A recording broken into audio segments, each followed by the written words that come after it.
اصل مقصد یہ ہے نقل حرکت کا کہ عوام اور علماء کے درمیان اختلاط ہو. اور بہت ضروری بات عرض کر رہا ہوں، بہت ضروری بات ہے کہ شیطان کوشش کرے گا کہ عوام کو علماء سے بدظن کیا جائے تاکہ ان کے درمیان کا بعد اور ان کے درمیان کی خلیج امت کو جہالت میں ڈالے. اس سے مستقل کام ہو رہا ہے، اس پر مستقل کام ہو رہا ہے کہ کس طرح عوام کو علماء سے بدظن کیا جائے. اس پر مستقل کام ہو رہا ہے.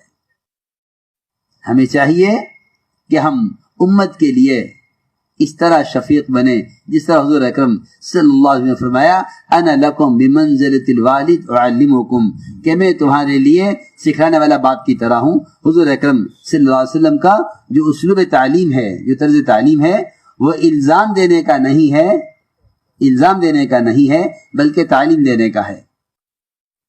دو موقع ہیں جس میں ہمیں حضور اکرم صلی اللہ علیہ وسلم کے طرز تعلیم کا طریقہ ملتا ہے. ایک نے آ کر سوال کیا کہ مجھے زنا کی اجازت دے دیجئے. وہ جانتا تھا کہ زنا حرام ہے ورنہ اجازت لینے کی ضرورت نہیں تھی. آ کے کہا مجھے زنا کی اجازت دے دیجئے.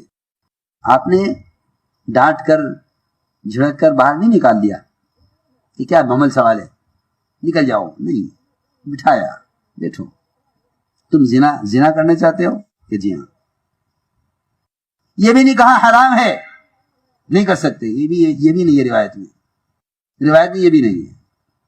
آپ نے بٹھا کر فرمایا کہ یہ زنا جو تم کرنا چاہتے ہو کسی عورت کے ساتھ، اگر کوئی مرد تمہاری بیوی کے ساتھ، تمہاری بہن کے ساتھ، تمہاری بیٹی کے ساتھ، تمہاری خالہ کے ساتھ بہت سارے رشتے گنوائے قریب کے، اور کوئی اور کرے تم برداشت کرو گے اس کو؟ کہ میں برداشت نہیں کروں گا.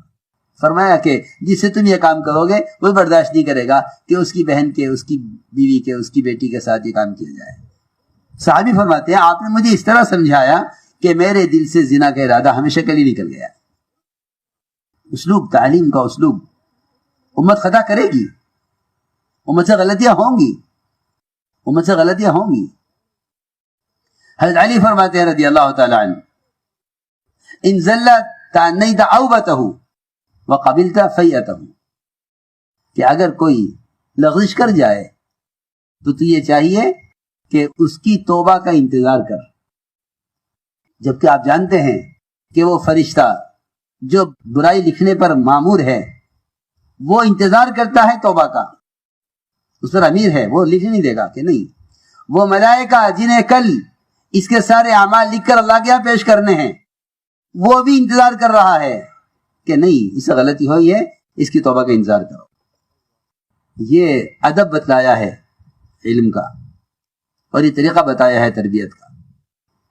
وَقَبِلْتَ فَيَّتَهُ، اور اگر وہ رجوع کرے تو رجوع کو قبول کر لو.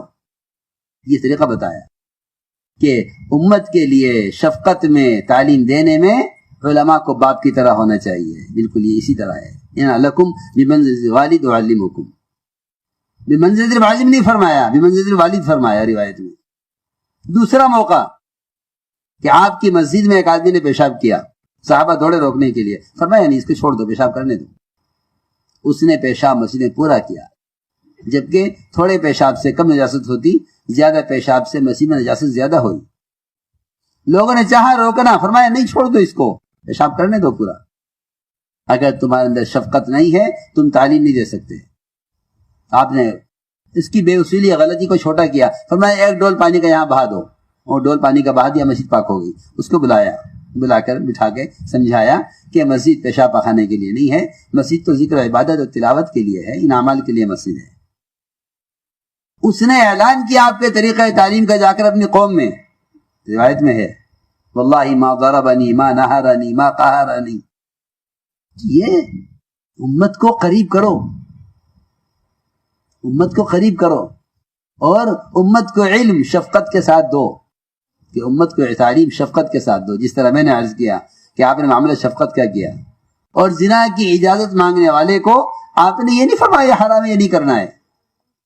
فرمایا یہ بتاؤ اگر یہی کام تمہاری ماں کے ساتھ، تمہاری بہن کے ساتھ، تمہاری خالہ کے ساتھ کیا جائے تم برداشت کرو گے؟ کیا نہیں کروں گا. فرمایا دوسرے بھی نہیں کرے گا، تم ایک ساتھ ایسا کرو. عوام کے درمیان گھسنا، عوام اور علماء کے درمیان جتنا قرب ہوگا اتنی جہالت ختم ہوگی، اس نقل و حرکت میں علماء کا خروج کیوں؟ علماء سوچتے ہیں کہ ہمیں ہمارا کام چھڑوا کہتے کہ نکلو. نہیں، خروج کا اصل مقصد یہ تھا کہ امت کی امانت آپ کے پاس ہے. اور بنیادی بات ہے کہ جب حضور اکرم صلی اللہ علیہ وسلم فرمایا کہ یا تو علماء جاہلوں کو دین سکھلائیں ورنہ علماء کو دنیا میں سزا دوں گا، یہ صحیح روایت ہے، منتخب بھی نقل کی ہے اور آپ تو علماء ہیں، جانتے ہیں. بار بار آپ نے اپنی بات دہرائی. علماء نے بار بار کہا ابھی غیر غیرینا، ہم کیوں ہلاک کیے جائیں گے ان کی وجہ سے سیکھتے نہیں ہم سے. فرمایا جاہلوں کو دین سکھلاؤ، ان میں علم کی سمجھ پیدا کرو ورنہ میں دنیا میں تمہیں سزا دوں گا. تعجیل عقوبت کی دھمکی علماء کے لیے روایت میں علماء صحابہ تھے. عرض کیا امہلنا سنتن، ہمیں 1 سال کا موقع دے دیجئے، ہم 1 سال میں ان سب کو علم پہنچا دیں گے، جہاں جہاں اسلام پہنچ گیا علم نہیں پہنچا. 1 سال کا موقع چاہیے.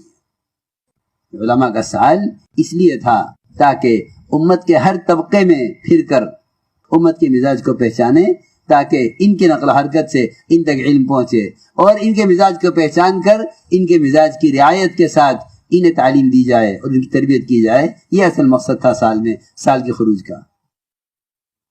تو ہماری آپ سے درخواست ہے یہ کہ علماء کی نقل و حرکت اور ان کے عوام کے ساتھ اختلاط سے اس کام کا اصل مقصد معلوم ہوگا. تو اسی کو میں نے عرض کیا تھا کہ جس طرح بادلوں کی نقل و حرکت، کیونکہ بادل کے پانی کو اللہ نے ماء طہور، ماء مبارک اور رحمت کہا ہے قرآن میں، بالکل اسی طرح علماء کی نقل و حرکت امت کے لیے طہارت کا اور برکت کا اور امت کے لیے رحمت کا ذریعہ ہوگا. علماء کی نقل و حرکت امت کے لیے طہارت کا اور برکت کا اور امت کے لیے رحمت کا ذریعہ ہوگا.